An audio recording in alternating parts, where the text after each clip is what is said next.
Hello, ma'am. Am I audible? Yes, sir, you're audible. Yeah. Very good evening, ma'am. Can we start? Sir, I'm just waiting for the host to give us the live signal. Once we go live, sir, we start the session. Okay, sure.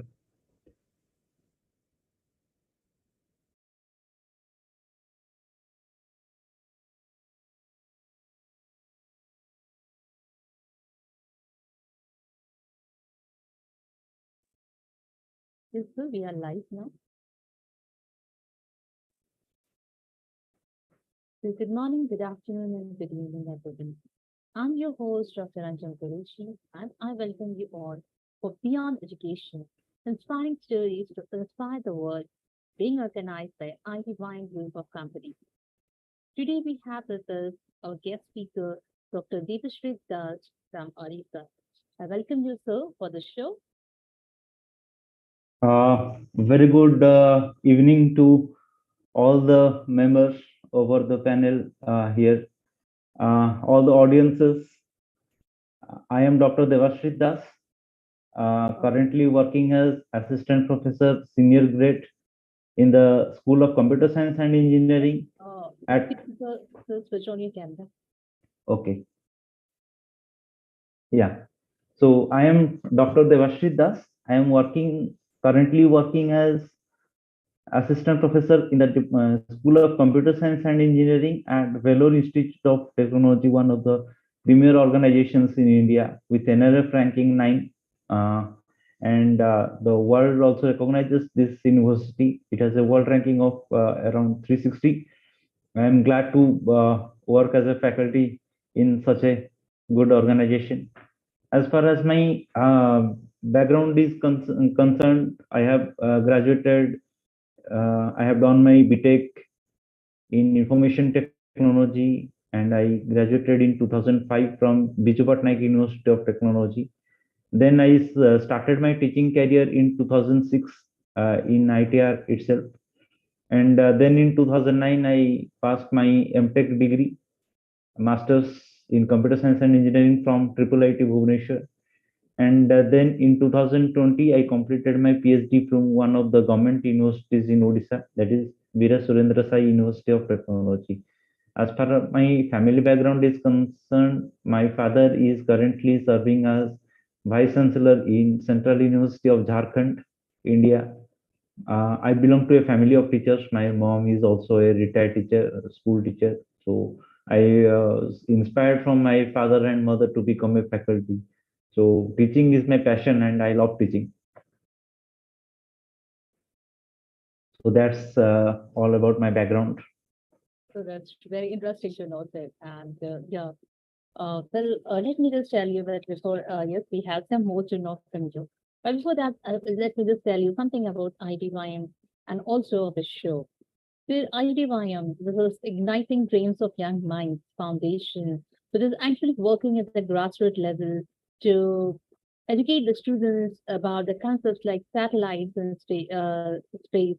And all the workshops they are organizing, they are free of cost. And of course, besides that, there are number of online sessions, number of online conferences that are going on through IDYM. And I must say, IDYM was 365 days of the year. So this is in short about IDYM. And secondly, the concept of our inspiring stories to inspire the world.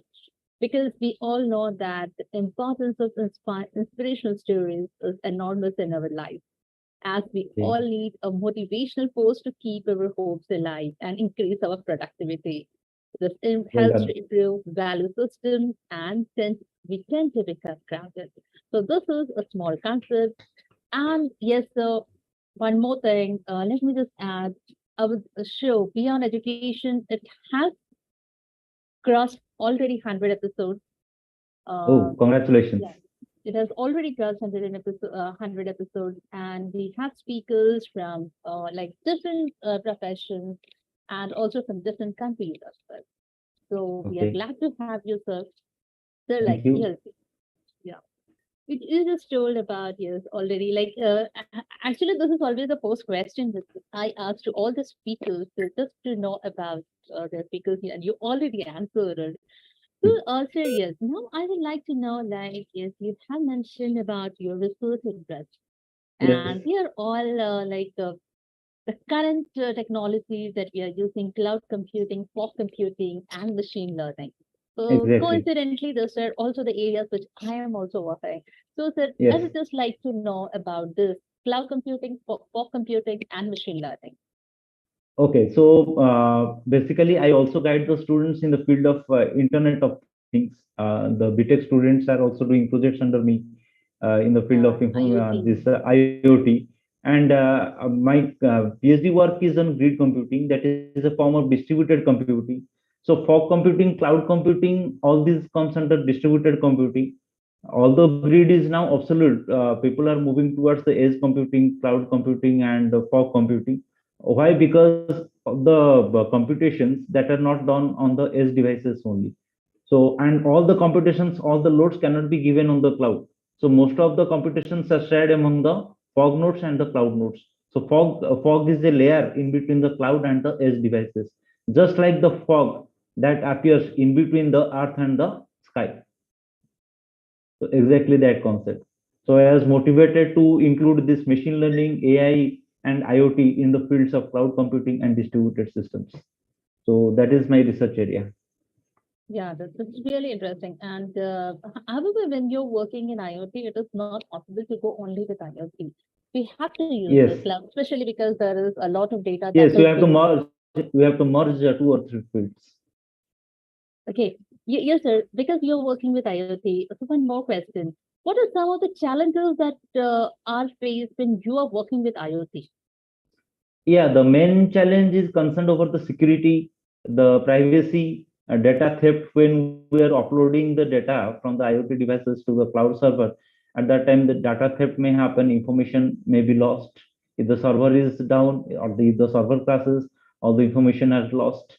Some intruders can trespass the connection and they may get the confidential data. So that is one of the bigger challenges. Then scalability is there, reliability is there, many challenges are there, but the major challenge is security.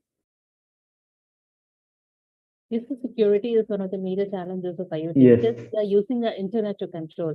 But then one more challenge is exactly. there, and that is the battery, battery power, the energy Yes, efficiency. yes. So how Energy do you deal with efficiency. that? Yes. Energy efficiency. Currently, I am working on that. I am not into that field, but currently I started working on that energy optimization, energy efficiency. So, how to optimize the energy with minimum cost and with minimum time, so that they can be operated without battery for some time. I mean, some battery backup can be increased. So currently I'm into that area now. Yes, sir, and it happens like when we start with the PhD work, Yes, we yes. select a topic and in the next 3 4 years we feel that abhi ye purana ho gaya. So it is No, how this is fast the just technology is changing. yes, Actually, it is changing. yes. We So this start is with my something. post PhD Yeah, work. yeah, that is great to know. That is great to know that you're working. And there is like you told, okay, you're from engineering field, but one of the common things that we observe in engineers is they want to go to go working in industry. So why did you choose a teaching profession? Why not any industry, software, hardware, Uh, whatever you wanted to? yeah, earlier I said that I belong to a family of teachers. So I was motivated from my father and mother to become a teacher because teaching is my passion. And I feel that through the teaching we can put our views to the students. We can motivate the students too because they are the younger generations. They are the future of this country. So through that, I think that I can contribute to the society. That's why I choose teaching. Yes, so that is actually like a very noble profession, you say, and it is a great Yes, method to like influence the people through exactly. teaching. And so, like you have been teaching for so many years, so you must have certainly observed some difference in the students, how they interact with the teachers, how they respond to the subjects we are teaching. So, what are the differences that you have observed in the students? Yeah, I during my 15 years of teaching experience from 2006, I observed a lot of differences in the students, and that basically depends. I have seen my father and mother both. So what I feel that it is the faculty who must have the subject knowledge in which he or she is teaching.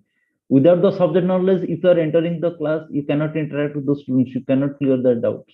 That is not possible. So students are the best judges for those teachers, for the faculties.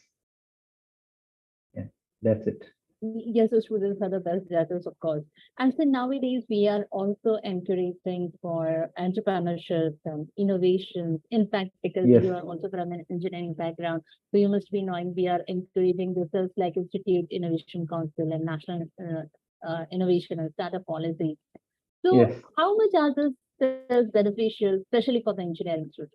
Yeah, I am proud to say that a few of my students have become entrepreneurs. They have started their own company, and they are frequently in touch with me, my previous pass out students, and I'm very proud of them. Yeah, that's great to know. And so what are the skills like according to the present era? There should be a set of skills we can say that Yes, every student must have to be successful in his career. So, what are yes, those skills according to you? yeah. So what I learned my father from my father is there are three things every person must have: attitude, altitude, and aptitude. So one must reach the altitude with proper attitude and with aptitude. So with the technical skills, the soft skills are also mandatory. A student must learn how to behave, how to communicate, how to talk, how to deal with persons. Because after the student life, they are entering into their own corporate life or any teaching life or any, they may become the entrepreneur. So apart from the technical skills, what I feel that every student must possess some soft skills. So, of course, soft skills are required. Nowadays, is Yes, besides all the cognitive skills that we have, the students are also tested for like their humanity skills, like their emotional intelligence, yes, their mental health, everything is being tested. So it is like overall, you have to just develop the students accordingly. And yes. how do you inspire the students for research people during new projects? Yeah, I normally tell stories of some famous personalities. I give real life examples in my class so that the students can enjoy. The students can learn from the examples. It is not only that we follow the bookish language in our classes. We always give live examples, real life examples, some motivational stories so that the students will get inspired. So the main aim, the main motive of any faculty should be that they should motivate the students, they should create the interest in the subject they are teaching so that the students can learn eagerly and they can ask their questions.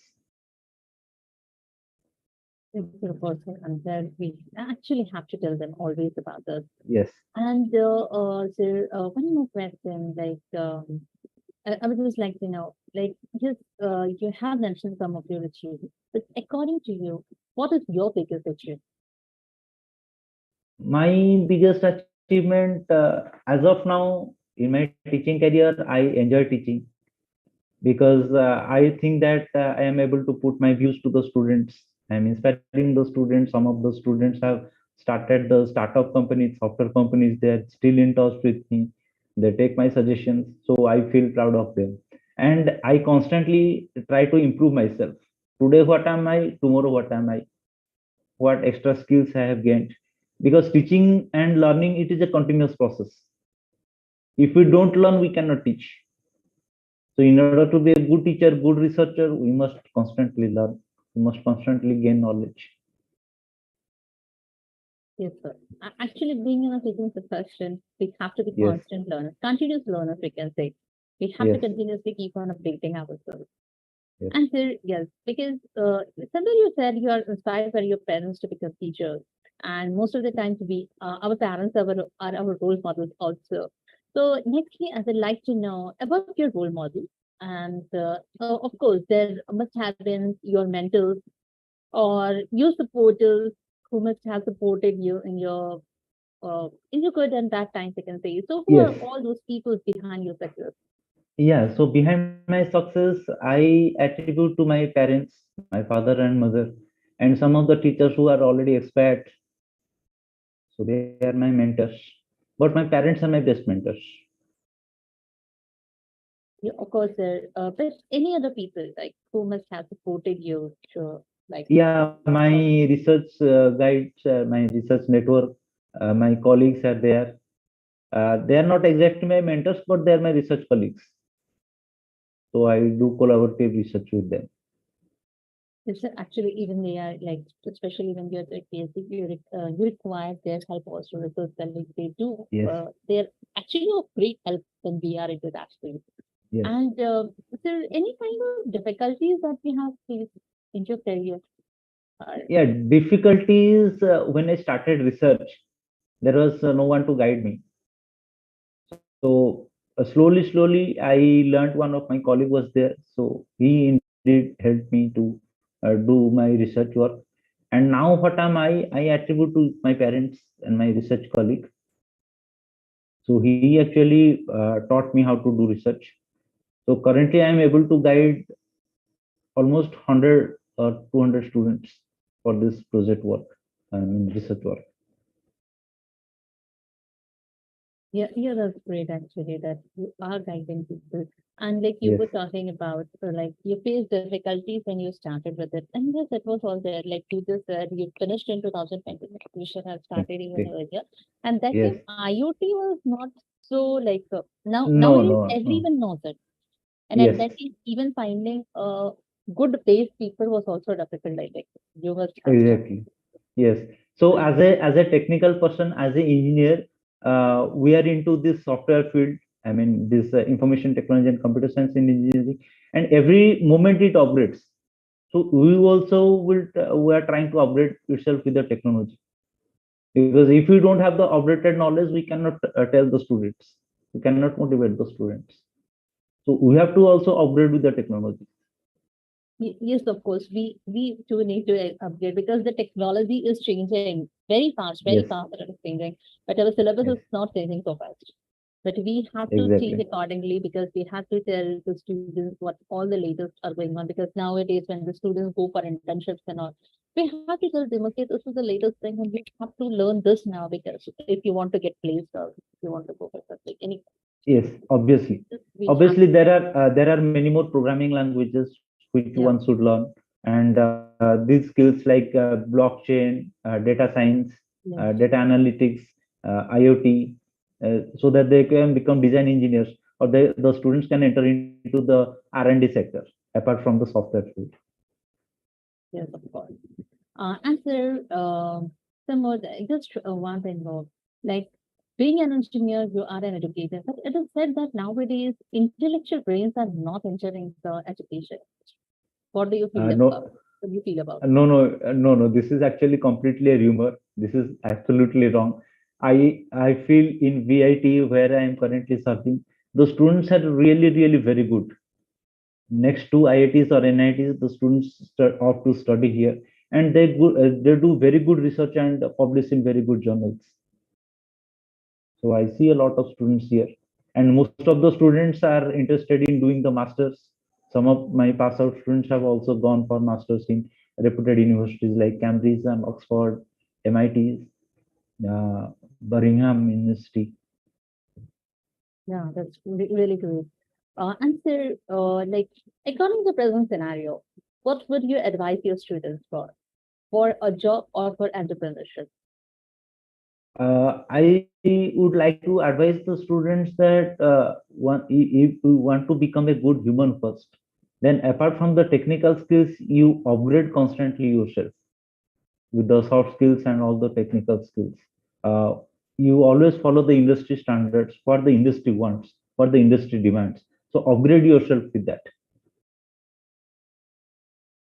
That's it. So, of course, being becoming a good human being is more important. And the Exactly. rest all follows. Any profession, Right. any just you want to go or whatever you want to study, but that is yes the primary thing. And yes, of course, I get those answers from many people, and I just feel delighted when I listen to those. So, answer yeah, just one more question for you. So, what are your hobbies? My hobbies, apart from studies, I like singing. I like to read the stories of my role model. I mean, some great personalities. then surfing the current updates of the technology in the internet. That's it. Yeah, that's great. And so, before going, a message for all our audience. The message is you first become a good human being. If you are a student, kindly focus on your career. Apart from the technical skills, achieve some soft skills, learn some new languages, maybe for like French or German or any other stuff, XYZ language. So we must possess at least one language. We must know one language. That is great. And you must pursue your passion. Whatever is your passion, you must pursue that. Don't do anything out of your interest. Yes, the Thank you. personal passion is much important. And nowadays, I can see like the students after completing their BE and MTech, they are first, they are like on the way of their passion. They like some of them they like dancing, so they are into that field. Some of them they are like into politics and all, but they are following their passion in fact after doing all the studies. And sometimes they do, and sometimes it works also for them. So it is not like okay, let them do. And so thank you very much for joining with us and sharing your story with us. And it was a great interaction again. Thank And you. thank you Thank very you much, very sir. much. Also, Yeah, thank thank you. you to the founder of Idym Group of Companies, Ravi Shankar sir, and Ziris ma'am, and our sweet CEO, Dehal Asle. So thank you one and all. Thank you.